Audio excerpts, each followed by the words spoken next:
Welcome to our tutorial on how to show social emails and label list on Gmail on your PC with a new update. Follow these simple steps to customize your Gmail labels and stay organized. First, open gmail.com on your web browser. Once you're on the home page, look at the top bar and click on the gear icon.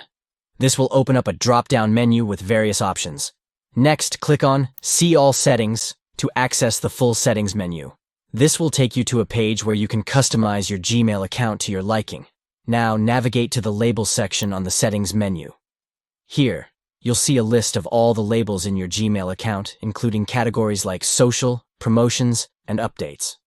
Find the Social label in the list and click on the Show option next to it.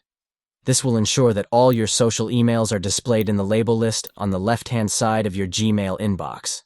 And that's it. You've successfully shown social emails in the label list on Gmail on your PC with a new update. Now you can easily access and manage all your social emails in one convenient location. Thanks for watching, and be sure to subscribe to our channel for more helpful tips and tutorials like this one. Happy emailing!